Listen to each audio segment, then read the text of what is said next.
On my phone.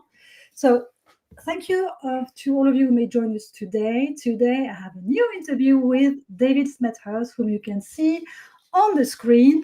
David and his wife Jackie moved to France in 2020. They moved to Les Deux-Sèvres, or close to La Rochelle, et Sable-d'Olonne, for those of you who know this area. And David had a passion, a real love for properties, and he also had a very strong background in sales and marketing. I think it's more than 30 years.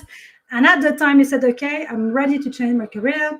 And he decided to set himself up as an agent immobilier with Beaux Villages, one of the major agents in France for expatriates wanting to buy property, and also French people. So fast forward to 2024. David is still in Les Deux-Sèvres and he's developed a strong local network, and he has sold many properties, including 5 chateaux. So well done to you, David.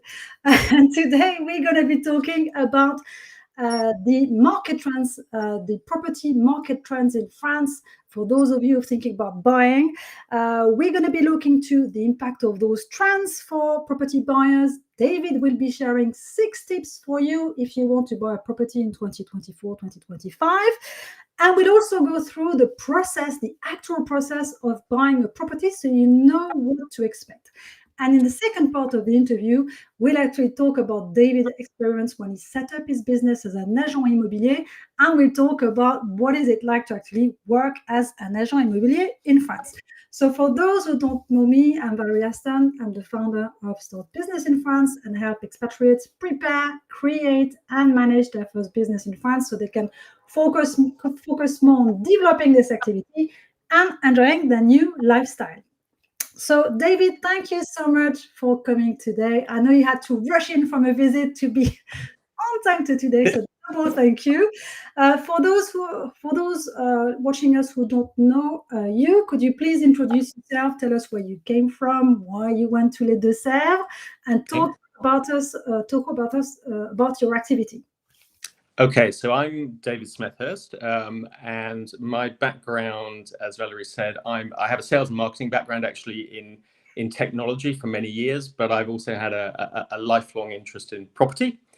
So we had long-term ambition to retire to France or retire and do some part-time activity. So I had the opportunity to combine the two, and so becoming an independent property agent was a great match of my interests, and my skill set, basically. So yeah. And why did you choose Les Deux-Sèvres? Interesting question. I mean, we traveled in France a lot before finally moving here, and it seemed from a climate point of view it suited us because it's far enough south to get consistently good weather, but it's not so hot. It's a nice temperature. It's a slightly drier heat than some of the areas further south. It's commutable to the Channel ports within a day. You can hit the Channel Tunnel within 6.5 hours drive. It's got easy access to the coast, as you said, at La Rochelle, so the Atlantic coast, and it's got a nice balance for us of the slow pace of French life, but still has access to some larger cities if we need them. So Poitiers, Niort, La Rochelle. So it's a good balance. Definitely has that quiet feel, but then you're not too far from anywhere to do other things. So you starting your activity as an agent immobilier 4 years ago. So can you tell us a bit more about what the role is as an agent immobilier in France and how it might be slightly different from other countries, whether it's the UK or the US or Holland? Yeah, I mean, obviously, so the role of an agent immobilier in France is everything from finding properties that people want to sell to then preparing them, putting them on market, and then obviously working with clients who are looking for properties and trying to match those things together. But it's a little bit more than that. It doesn't just stop when a client wants to make an offer for a property. The role of an agent immobilier in France is to really work all the way through the process and support the sale with the notaire through to completion. And that can be quite a lot more complicated in France than it can be in certain other markets, certainly than in the UK, because Quite often there's an awful lot of paperwork that's required. Quite often, depending on the vendor, a lot of that paperwork isn't actually necessarily in place. They may have, example, installed a swimming pool 10 years ago and not bothered to have got planning permission for it. Oops. You know, the Agent Immobilier is expected to work with the client, with the local mairie, with the planning authorities to go back and help get planning permission retrospectively, if that's possible. That's great. Yeah, so there's quite a lot to do. The other thing, quite often you will get disputes over title to property comes up from time to time. French inheritance laws sometimes means that through properties can be actually owned on the vendor side by large numbers of people, and it's not always possible to simply contact all of them. Sometimes you know, a family will have lost contact with one member of their family. So again, you know, it could involve the Agent trying to help locate members of the family and getting all that paperwork together. So it's quite an involved role. Yes, and it's good because not only is the Agent Immobilier your agent on the ground looking for the properties for you, but they're also simplifying and explaining that process, which can be confusing when you don't speak the language. And if you have to start searching those kind of things online, I mean, the writing is very often all French. You don't know what you're dealing with. So it's just really good to have someone whom you can trust and to represent you. So since you started your activity, I mean, the market has changed dramatically because you started in 2020. So it was like there was post-COVID, the rush for French people to buy houses in the countryside, by the seaside. There was also it was post-Brexit rush, like where people sold their properties or moved back home, some decided to stay. And then it was slowing down of the market in France for the French market in 2023. Can you tell us what were, or summarize those key changes that you've seen since you started? Yeah, well, so when I started at the back end of 2020, we were still in COVID. So it was actually quite difficult to show people properties, to go and take on properties. So there were lots of restrictions, you know, as I say, it seems like a dream almost, but we would have to, you know, it was wearing masks, it was using, you know, alcoholic cleaners, not touching anything. And in some cases, we were doing viewings of properties with buyers by video.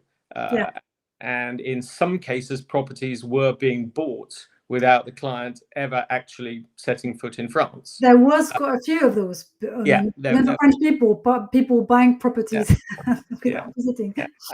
You know, and obviously that presented a different challenge. But as we came out of COVID and things started to sort of free up, really in the second half of 2021, you're right, there was a huge sort of injection of energy into the market, and there was more demand, pent-up demand for people who hadn't been able to buy during the COVID period. As you say, people for whom COVID made them think, actually, I want more space. You know, I can't stand living in a property with a pocket stamp-sized garden. I want to be out in the countryside. So all of that fueled the market, and the market got, unusually for France, very, very busy.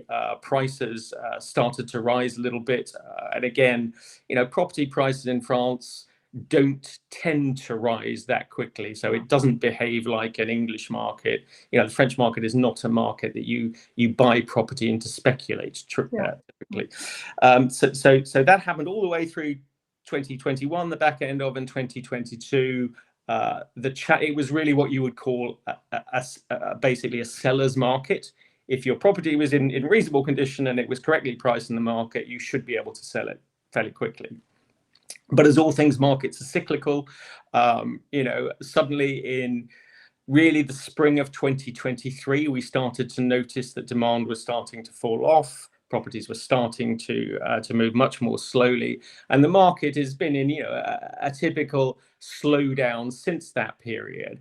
And we feel it's probably getting towards the sort of the bottom of the market now. Now, that's not to say that properties aren't selling. They are. Again, if properties are correctly priced, they will sell. In some cases, you know, people are offering a little bit off asking price. But having said that, we regularly sell properties at their full asking price quite quickly in the market. So yes, it's slowed. It hasn't stopped, but the volume of buyers has reduced. I mean, for French people, it definitely slowed down because the economy slowed down. The interest rate has significantly increased because for a long time the interest rates were really, really low, and then they increased so that people had less for their money basically when they were borrowing money. So the French market did start to slow down. I mean, what is the trend for you for 2024?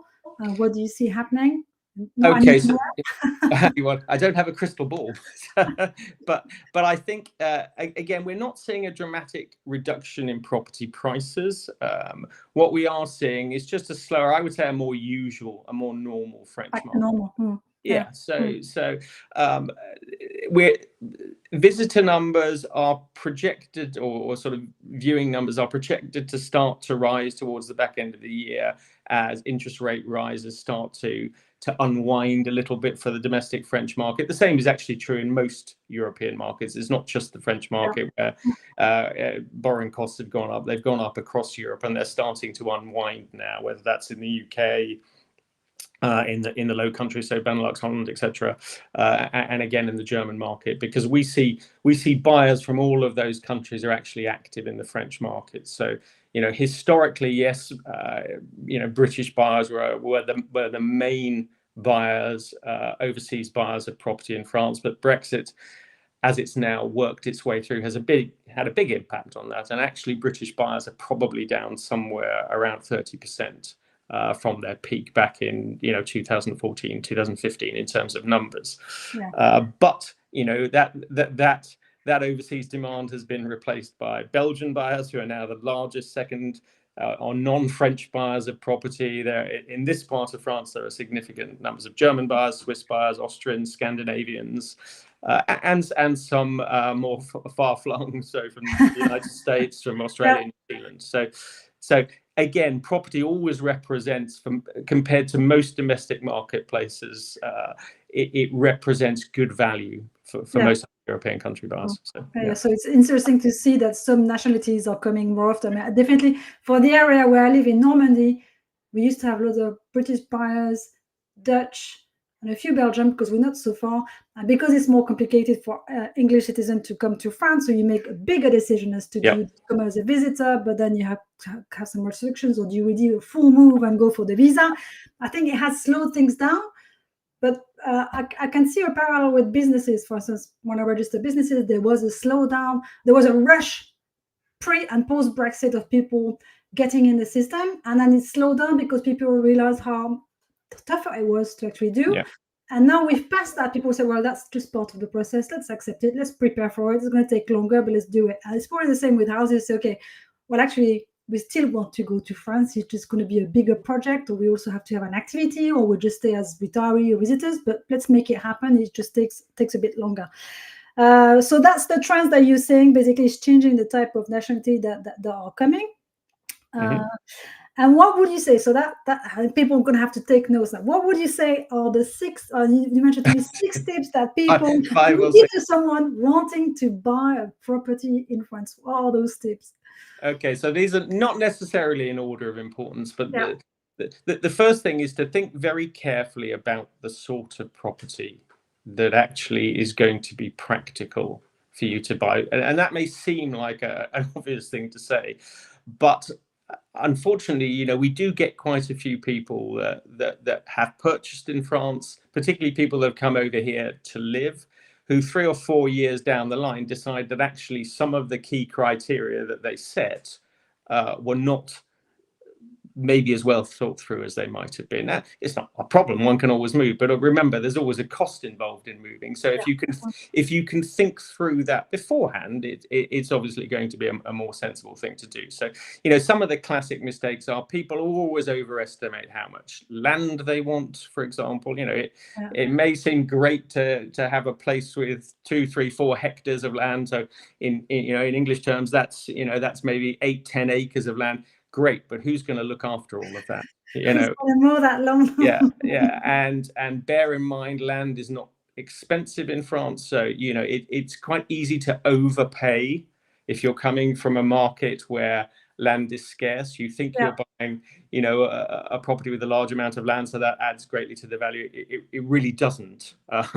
So don't get distracted by size of land, for example. Think about how many bedrooms you really need. I mean, again, people certainly that are coming over here to retire always think their family are going to come and visit them all the time, and they might do for a couple of years, but actually people always tell us they've got far too many bedrooms, they need to downsize quite quickly, because, you know, so it's that kind of things. How close are you? Again, your rural idyll, a property stuck out miles from anywhere with no near neighbors, great. But depending on how old you are in life, you need to think about, you know, access to doctors, dentists, that, you know, local town just for shopping, for commerce, those sorts of things. Yeah. You know, do you really want to be that remote? So get in your head clearly and talk through with your partner or whatever. Make sure that you've really tried to hone down the list of the things you need in the property itself. The second thing is, I think about area. You know, people always underestimate how big France is as a country, how diverse it is. So, you know, we talked about being in the Deux-Sèvres here. The Deux-Sèvres has a very different climate, for example, to the Dordogne. The Dordogne, well known by lots of Brits, you know, it's not that far away, but it feels very, very different. So, you know, it's worth spending a bit of time making sure you understand the region, or the region that you think you're moving to. Think about climate. With climate change these days, certain parts, you know, can you really cope with very, very hot summers? You know, all the time, very hot and humid summers? Or, you know,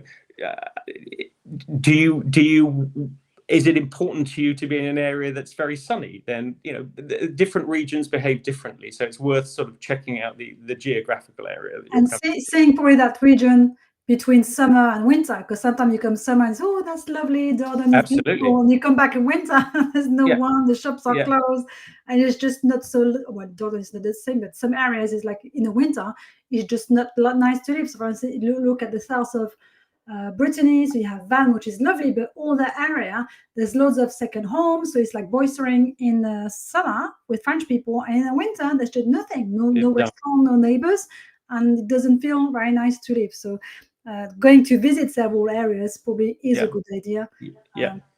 I mean, the third one I'm going to say is, and I think, you know, I would always say to people, try to learn some element of the language. I mean, don't think that it makes sense. You know, yes, there are plenty, for example, if you're an English speaker, there are plenty of parts of France you can move to where you really probably don't have to speak that much French. But I think you miss out on really enjoying the whole experience of moving to France if you don't try and learn the language. Actually, in my experience, French people are really, really friendly. If you try a little bit, they'll work with you, they'll help you learn the language, but you get so much more out of being involved in your local community. So I would say, you know, it's an important thing, and you can prepare that before you come. Just a little bit. You can do some online courses, you can do a bit of Duolingo. There are all sorts of things you can do. But I would say that's a really worthwhile thing to do if you're planning, certainly a permanent move. Well, definitely for anyone applying for a business visa, carte de séjour, or long-term carte de séjour, there are going to be some tests at some point. So the sooner you start working, the better. I mean, last week we were talking to Alex Byron from English in First Sight, who's a French coach. French toast, yeah. So basically, it's just sometimes the more like the when you think about grammar, that's boring, but to have someone you can chat to regularly, so you can start practicing, that's where you get little wins and you feel much happier with your French.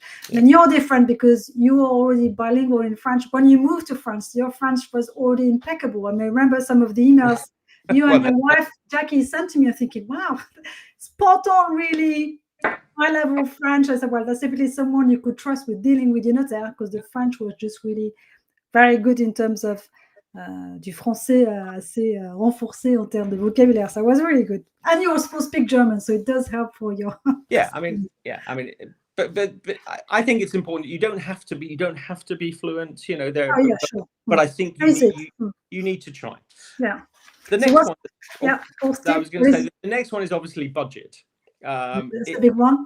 It's important again because it's easy to always stretch your budget. as in, you know, you always think, well, it's only a little bit more. If we really stretch ourselves, we can afford to do that.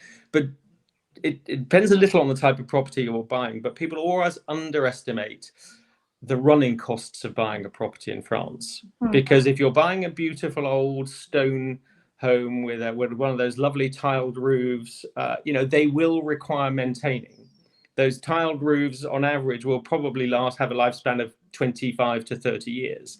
So if the roof hasn't been replaced within the last 10 to 15 years, or at least seriously refurbished, you need to think about the fact that you will have ongoing maintenance costs. And I usually say to people, you know, you need to have a budget for that. So the problem is, if you stretch yourself and you put yourself under pressure financially, if, you know, unfortunate things occur, and they might do, then, you know, you don't want to be in a position where you're struggling against your budgets you've set. So set yourself a budget, try to make sure it's a realistic budget. And again, you know, I think if you see a property that looks like it's fantastic value in an area, and it looks like it's a real bargain, I would always say there's probably a reason that it's priced the way it is. The market is quite sophisticated these days.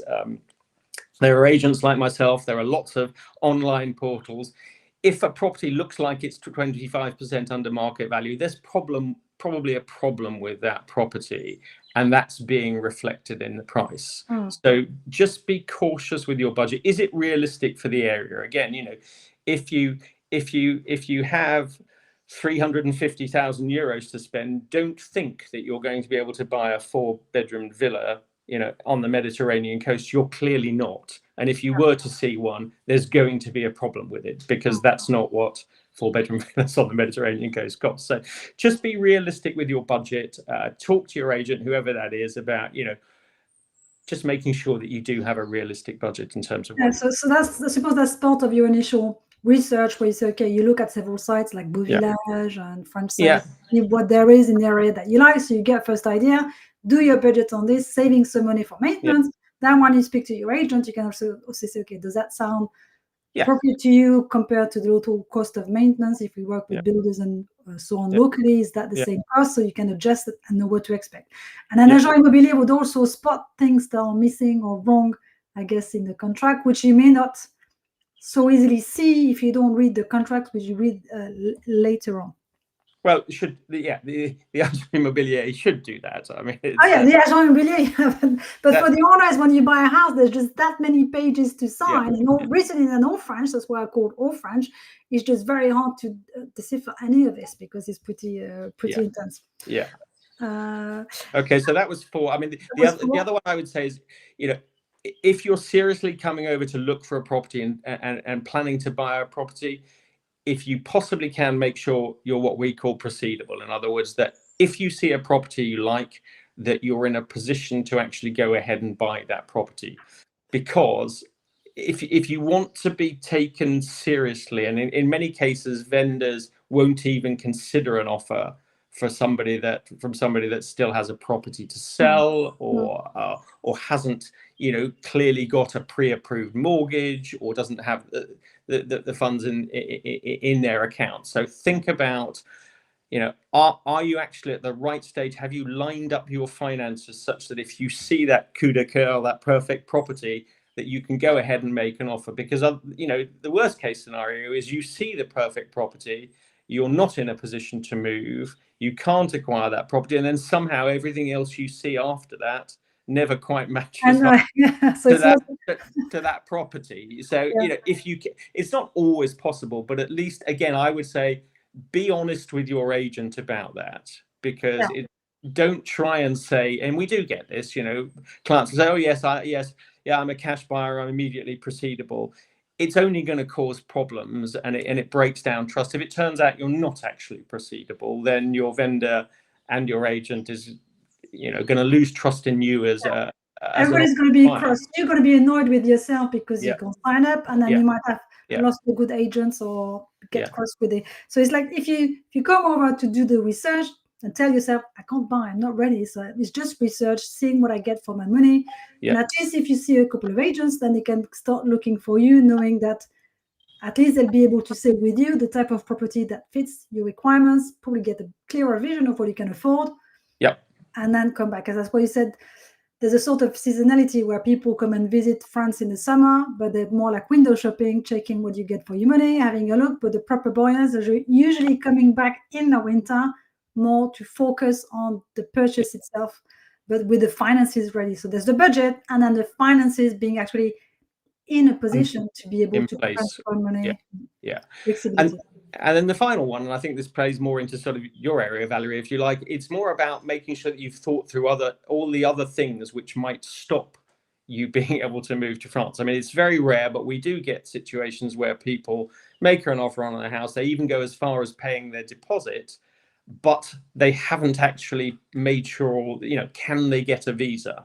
Have they really thought through, if they think they're moving over here and they're going to set up in a profession, have they actually thought through whether that profession, if they're a doctor, for example, can they come and practice in France after Brexit, for example, if they come from the UK? So there are, I mean, in most cases, this may not apply, but you just need to be careful that you've thought through all of the issues if you're talking about a permanent move that are actually involved in moving permanently, because it's not just buying the house. Yeah. Have you thought through health insurance? Exactly. So are you Yeah, so are you coming as a visitor and therefore you're not supposed to work?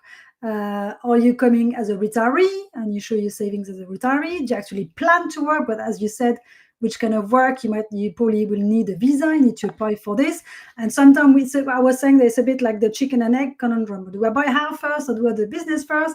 And it's a bit of a long term where you have decided at some point you want to have this property in France, you want to live in France, and you decided that the house comes first. Some other people, and therefore you might buy the house, and then you have the second step where you say, okay, maybe short term we just come as visitors or do a year visitor to make sure we like the place, and then later on we might come back as a business. Or some people might say, well, actually, we've decided as a family that we're moving to France, we're going to be working, so they start with a business visa, move over, decide to rent for a few months to make sure they actually like the area that they've chosen, to get to know the area better in the summer, in the winter. And it's true that once you're here, sometimes it's just much easier to actually buy a property that suits your needs. For instance, for me, for customers who come from far away, from the US, from Australia, from South Africa, many of them still either rent for a while so they can check what's available, see what they like, and then buy. And some others bought property a long time ago because they always love France and they always come back on holiday. And at some point, they do decide to come and live here. Yep. So as we said, you're working as an agent immobilier with Beaux Villages, and I will add the website so people can go and check the properties. Beaux Villages Immobilier is all over France. So which type of properties do you tend to sell at the moment? What do you have on your books? I know you have two types of properties. You have the, I would say, normal properties, and you have the prestige properties.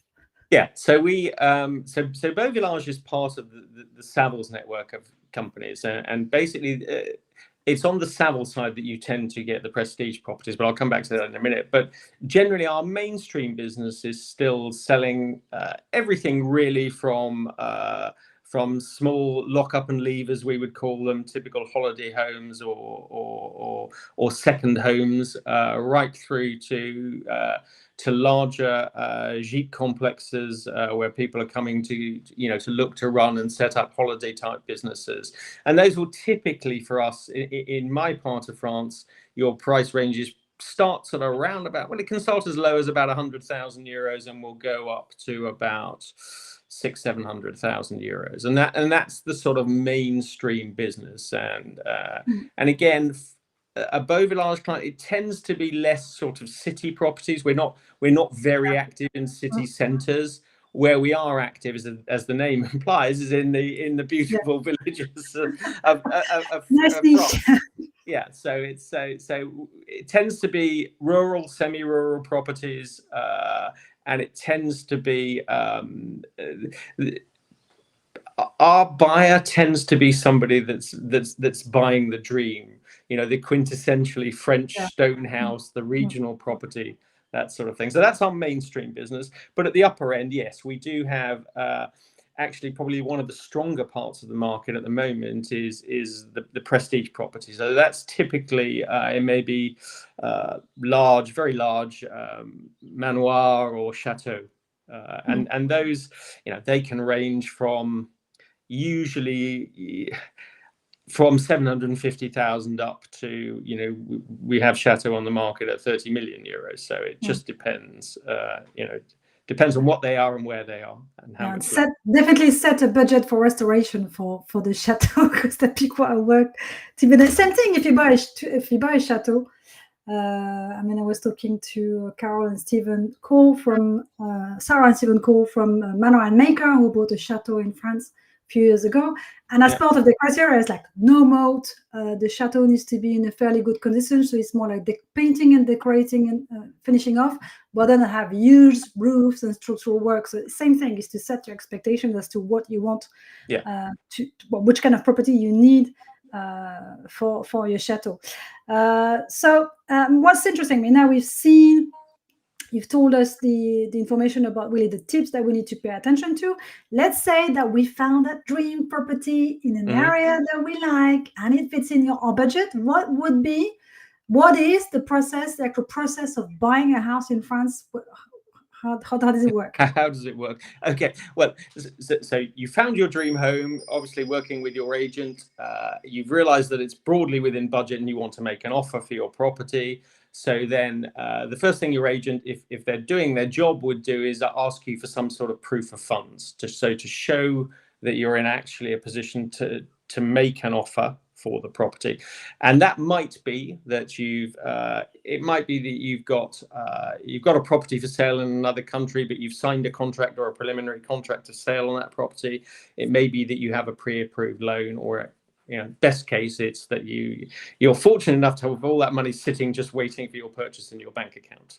So assuming you have that, not all agents do this, but we do, and a lot of agents do. We actually draw up the first thing we have is what's called an offer letter.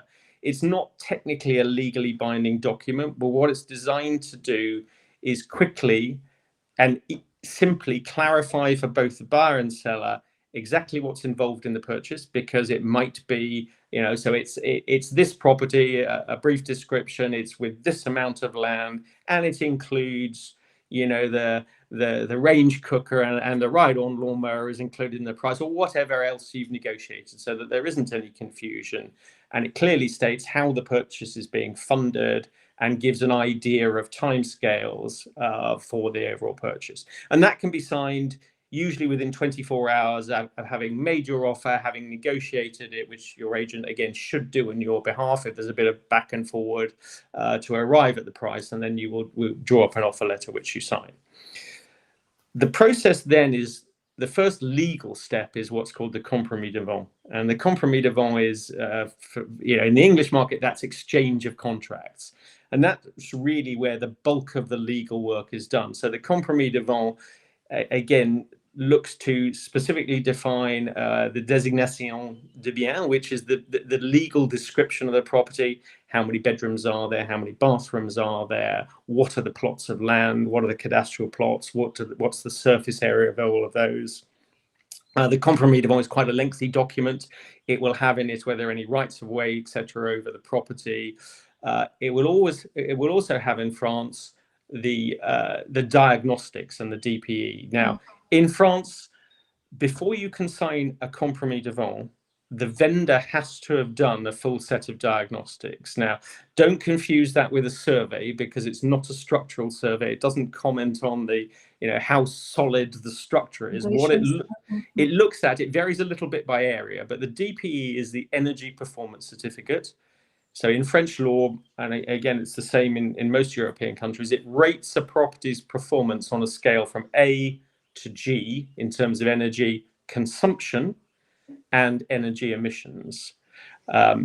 Now in France, if a property scores one of the two lowest levels, so an F or a G rating, the vendor also has to have an energy audit done. And an energy audit is a document which explains how that property can be taken from an F or a G rating to an A, or in some cases, I won't bore you with the detail, but in some cases, it can be a B rating. But in most cases, it's how do you get that property to an A rating? the slightly interesting situation is that there's no obligation on the buyer to do anything about the energy performance report or the audit. He doesn't have to change the energy rating of the property. And in a number of cases, it's not that practical, because if you've got an old stone property, for example, to get that property to an A rating, you would have to clad all of the outside walls. You would have to clad the inside walls. You'd have to dig up the floor, etc., etc. But that you have to have an energy performance certificate. You also have to have, if there's gas to the property, you have to have the gas inspected to make sure it's safe. You have to have the state of the electricity inspected, the electricity installation. You have to have whether there's any asbestos in the property, whether there's any lead in the property, and depending on your area, some areas, whether if it's a termite area, you have to have an inspection to say whether there's any termite activity. And the final one you have is the environmental report, or the ERP, which looks at whether you're in a flood risk area, etc., etc., etc. So all of that. Like a 50 pages document. Oh yeah, no, usually more, and usually about 100 to 120 pages. Wow. Your full diagnostics report, and again, it's there to make sure the buyer is aware of all of these things. Yeah. But it's something that a good agent, the first thing an agent should do with you is sit through with you as a buyer, scan through that, and highlight for you any areas that potentially are of concern. Yeah, I mean, it's like properties in France which are more an E or F in terms of energy are much harder to sell now, because you're going to have high, expensive work to actually put it up to standards. And as you said, some properties would be very tricky to actually do anything with it. Yeah. As I say, there's no obligation now, but you're right. The thinking is that at some point it will become an obligation. To actually have to move. The idea behind it is to move the energy performance of the entire housing stock up from F and G performance to C, D, A, B, or whatever. So all of that is encapsulated into the compromis de vente. Once the seller signs the compromis de vente, he is then committed to the sale. I mean, obviously, there are, if he can pull out of the sale, but if he were to pull out of the sale, he is potentially, you're able to sue your vendor or try and force him to sell and recover damages. The buyer, on signing the compromis de vente, has a 10-day cooling off period. So the moment you sign as a buyer, you still have a period of 10 days when you can withdraw from that purchase without reason. So you can just decide, I've changed my mind, but I don't want to go ahead with the purchase. That period starts by what usually it's these days, it's electronic. You get something called an AR-24 letter, which is the equivalent of a recorded letter, but it's sent by email, and it tells you that your 10-day cooling off period has started. If you choose to look at the letter or not, it doesn't matter. Once it's been electronically delivered to you, it's deemed that you've had the opportunity to read it, and it ends at midnight on the 10th day, unless that falls at a weekend. So if that 10th day was a Saturday or a Sunday, it would trip over to the Monday. Right. Okay. Once that has happened, you then have to pay your... We always stipulate a 10% deposit in our compromis de ventes. It's not law that it has to be a 10% deposit. In certain cases, a seller may be prepared to accept a lower deposit, but usually they're looking for security as well, because they feel the buyers had more than ample opportunity to pull out if they want to pull out. And by that point, it's reasonable to expect a 10% deposit. So past that time scale, you lose your deposit. You lose your deposit, and actually, potentially, you could, if the seller could prove it, you could be liable for any other costs that you're pulling out of the sale caused. Right. So you can't just pull out like you have a chain in the UK and you pull out, that's it, it's all set. So what is the next step? So the next step is then there's a load of legal stuff that has to go on in the background. The notaire then pulls together certificates of urbanisme to show that there was right to build the property there in the first place, that it doesn't contravene any local planning laws, etc., etc. They have to go away and check title to the property, and they have to go back 3 generations to make sure that there couldn't be any previous claim that could come out on that property. And that takes, we're in France, that takes them a little bit of time in terms of bureaucracy to get that done. Again, depending on the type of property you're buying. Quite often, if there's any land associated with it, and it may be in generally a rural area, you will have something called SAFER, which is the French rural agency, effectively, who technically have the right to preemptively buy any property. It's unusual, but it could happen.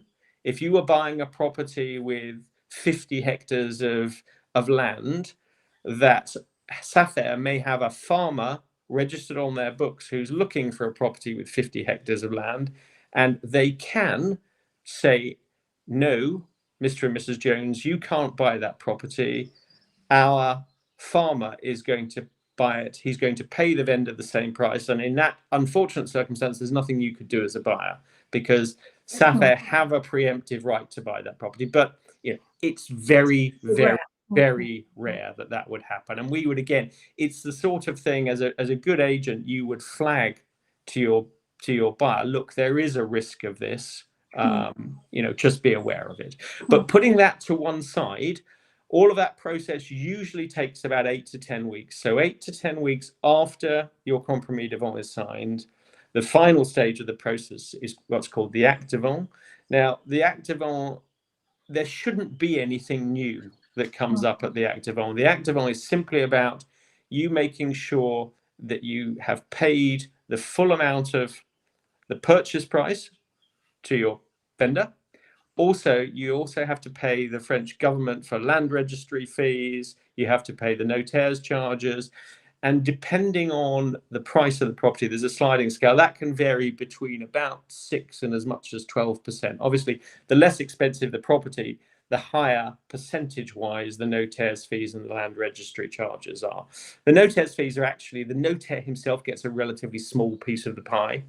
So if, for example, you're buying a property at 300,000 euros, your notarial fees might be around 22,000 in total. Of that, the notaire would probably get 2,000 euros. The French government would pick up 19,000 euros. And most of that goes centrally to the government. Some of it goes to your local commune as well. So it's and there's a grid usually in the agency, so you can see which kind of again, all of this should regulated. be made, this will be made very clear before you sign the compromis de vente. All of that will have had to have been broken down so that you see before you commit yourself as a buyer, and before that 10-day cooling off period starts, you will see exactly what your charges are likely to be.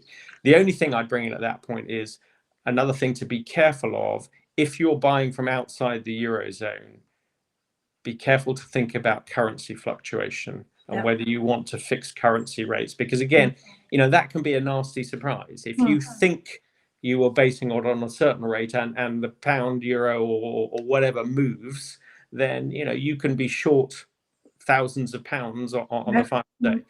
And you have to have all those funds with the notaire in his account before the signing of the compromis de vente. The acte de vente. The acte de vente, so compromis de vente, and we got 8 to 12 weeks. Then we have acte de vente, that's where the money is also transferred. And as you say, you can lock the exchange rate with most currency exchange companies. You can actually decide to lock the exchange rate if you think that it's going to be to your advantage. And so at that stage, do you get the keys? Yes, so at that stage, on the day itself, on the day of the acte de vente, apart from all of that stuff which is going on in terms of financing, usually what would happen is you would do a pre-signing inspection of the property. So you would arrange to meet with your agent, and usually the vendor will be there as well. You will walk around the property, make sure that it is as you expect it to be, that the roof hasn't fallen in on the barn or anything untoward. You will read the meters, so the electricity meter, the gas meter if there is one, and the water meter.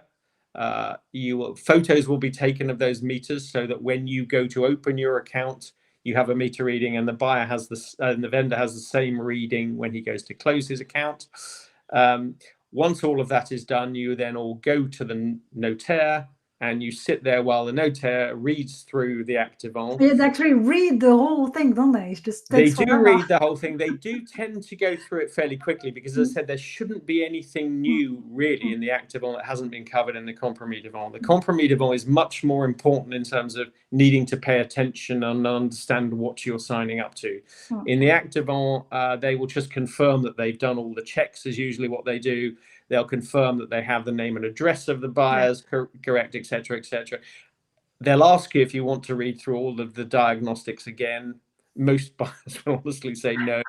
And then you go through the signing, and then you get the keys, and that's it. And then you go French home. That's it. You're French home.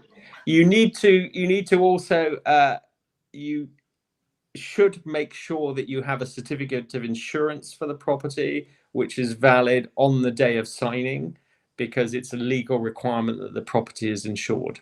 Yeah, you arrange it in advance with the insurance. You say it's starting from such a day. I'm signing on that date, and that's when it started. I guess for the EDF as well, for electricity, you probably would do that as well. Plan in advance so you don't find yourself in the dark, celebrating your first glass of champagne or wine. Yeah, I mean, most agents, I mean, these days, what we tend to do is ask the vendor not to close his accounts for usually 5 days after the sale. Yeah. Because it can be backdated to the meter reading, just to give the buyer a chance to set up so that he doesn't end up in the dark. Absolutely. So that's really useful. I think now we got a very clear idea both of how the French market is doing at the moment, and also the process of buying a house in France. Now, what I wanted to talk to you as well, which I usually do in those interviews, is to talk about your experience as an agent immobilier, about starting your business. And you basically registered yourself as an agent immobilier. So it was a micro entrepreneur at the time. So you maybe we can talk about that process, how you registered the activity. You registered, I know that for agent immobilier, in order to register your business, you need to have a signed mandate with the company you're going to be working with, at least one. Because some people it's like agent commercial when you represent different suppliers. Sometimes people have different mandates, not for agent immobilier, but for other type of companies. And you had to register with, so all businesses are now going with NPI. But for you as an agent immobilier, there's also a special directory that you absolutely need to be listed on as an agent. So you have your card.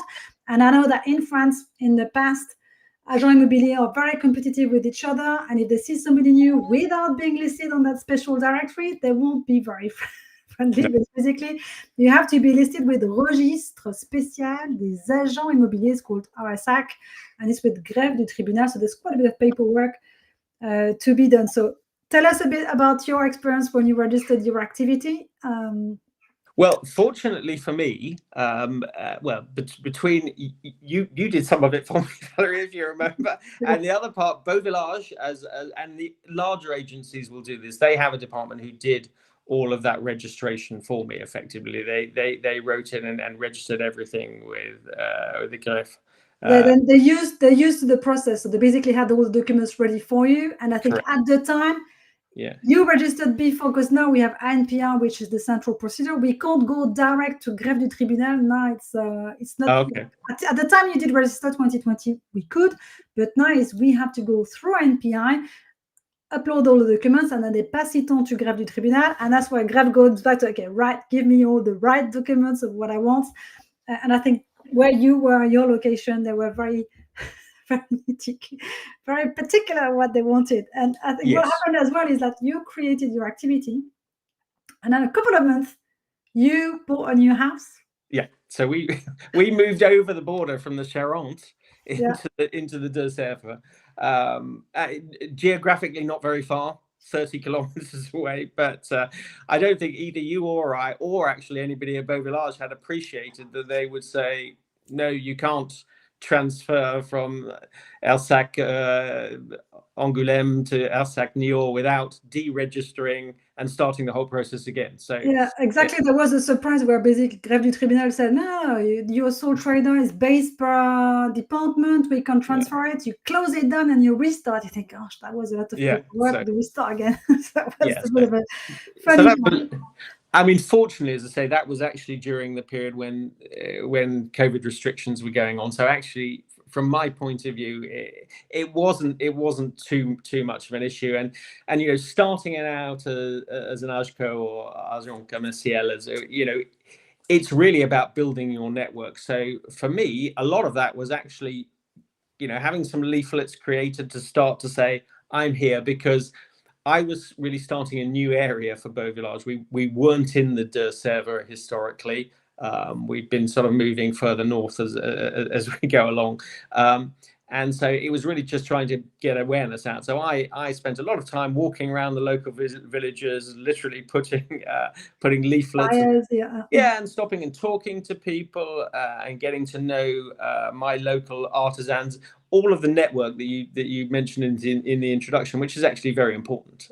Yes, it is very important, because they're the people, as you said, when you mentioned to me when we were chatting earlier this week, that long term, I mean, basically part of the job as an agent immobilier is to, you said initially, is to spend a lot of time looking for the properties, and especially in 2022, 2021, when the market was very buoyant but not many properties, you had to have a good network to find those properties of people saying, oh, this person might be selling, to actually have properties to show to your customers. But I think what's also interesting for someone who might be interested to start working as an agent immobilier, and you've started talking about it here, but basically you said to me, when you set up as an agent immobilier, first of all, you know that for 1 year, you may not have much income because you're developing that new network.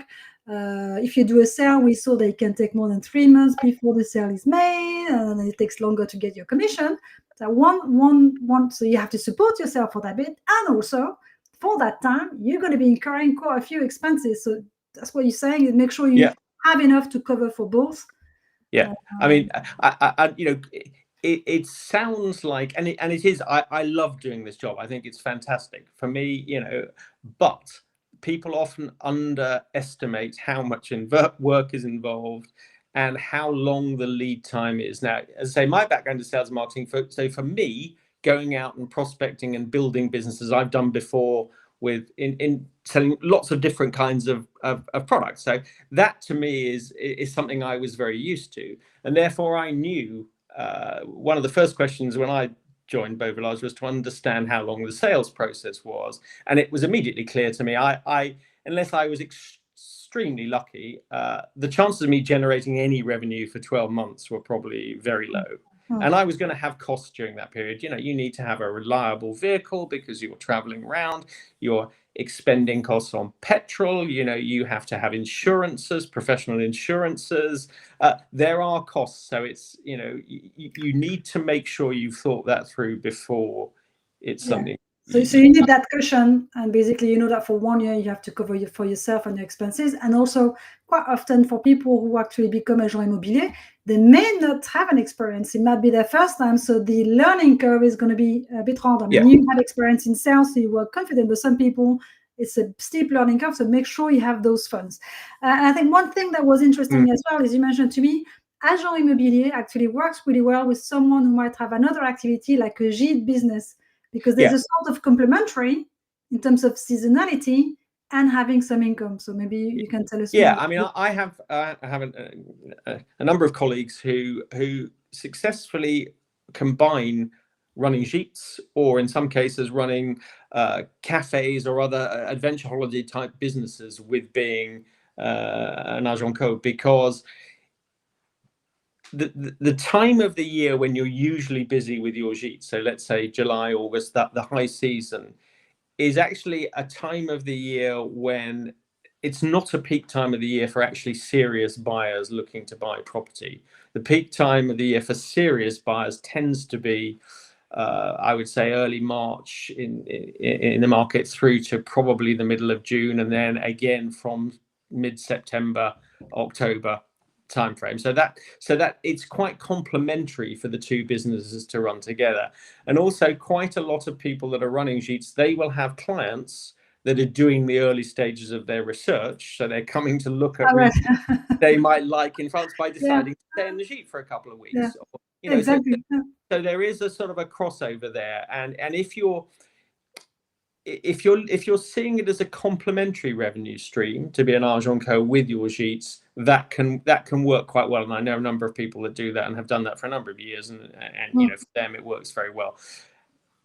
Outside of that, what I would say is, thinking that you can, for example, generate a good income just by being a part-time agent co doesn't really work, because if you think about it, clients looking for houses, you can't really say to a customer, well, I only work Monday afternoons, Wednesdays and Friday mornings, because they will want to look at property when they want to look at property. So yes, it does mean evenings, it does mean weekends, if you're going to try and make a success of doing it. Yeah, it's not like a 9 to 5 job. It's basically No. you have to be a real people wants to visit. That's why I was crossing my fingers today that you were back from your visit, because for you this is prime time. We're at 6 p.m. Normally you are. Yeah, and the sun's shining. It's a lovely time to view houses. Yeah. But I suppose at the same time, you're working in the evening, you're working at the weekends, but then you can make up for it at other time, or in the morning when you might do things that are more of your personal absolutely right interest. Yeah. Another point that we covered, which I think is also important to mention, is basically you said, we know you're not going to be earning an income probably for 1 year. So I would say for someone who wants to come to France on a business visa or carte de séjour, that's not the project that would apply for a visa for, because it's more likely to be rejected. First of all, because they know you won't have an income for a year, so you need to show a higher income.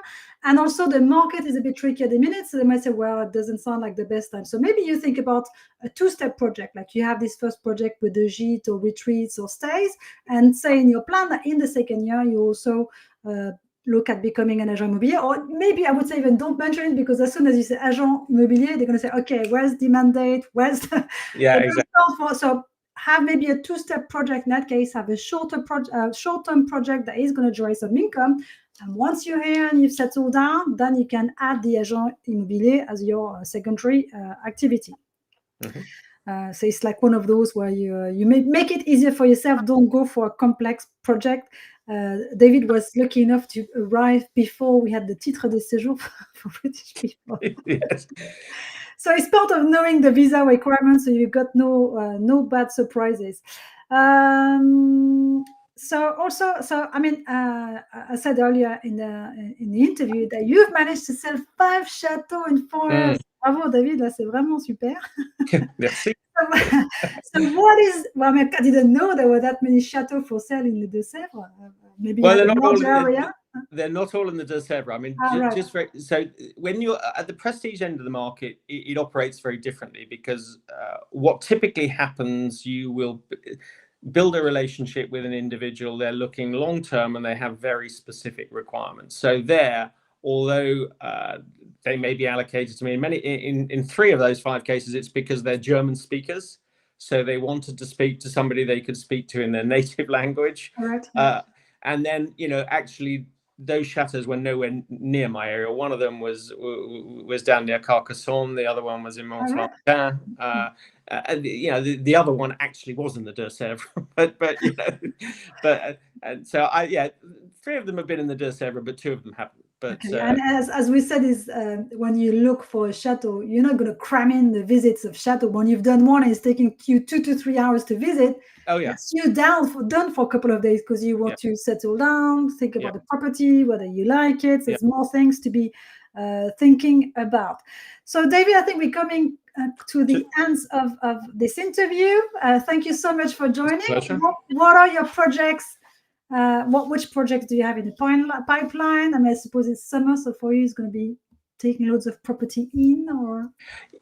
Yes, I mean, this is usually for me, I actually do less in July and August, because nice. I will do taking on properties, but as I say, for me, that's not typically when the most sort of serious buyers in the marketplace, because people find it's an expensive time to come and stay in properties unless you need to be here, and it's going to be crowded. It's a better time to view outside of those seasons anyway. So over the summer months, yes, I take advantage of the good weather to refresh photos on properties and that sort of thing, make sure we're exhibiting, vendors' properties in the right sort of way. But for me, it's about planning, what I'm going to do in the autumn, making sure I'm in touch with all the clients that I have on my books that are looking for properties who haven't found the right thing yet, talking to vendors about whether, you know, their properties are correctly priced. I'm into that period of the year now. So it's nice to hear that you're going to have a quiet period, a quieter period. Yeah. Well, I've been very fortunate. I've had a very good and very busy start to the year, so I can, you know, so that's unusual. There's no stress. It's all on track. Yeah. So David, I will. So for those who want to get in touch with you and who will want to check the properties on Beaux Villages, below the video, I will add the website for Beaux Villages, which is the national one. I will also add the listing, which is for the Sèvres, and David's contact details, so you can get in touch with him. David, thank you so much for joining me today for this live interview. It's been really interesting. I think we've learned quite a few things and written down a few tips that we have to bear in mind this summer if we go and look for some properties. So thank you all for watching this live interview. And I'm also going to take a break, not work break, but an interview break for the summer. And I'll start some new interviews in September with some other expats who have started their activity in France, talking about expertise and their business. So thank you so much for coming, David. Pleasure. Bonne soirée à tous. Merci. Merci. Bonne soirée.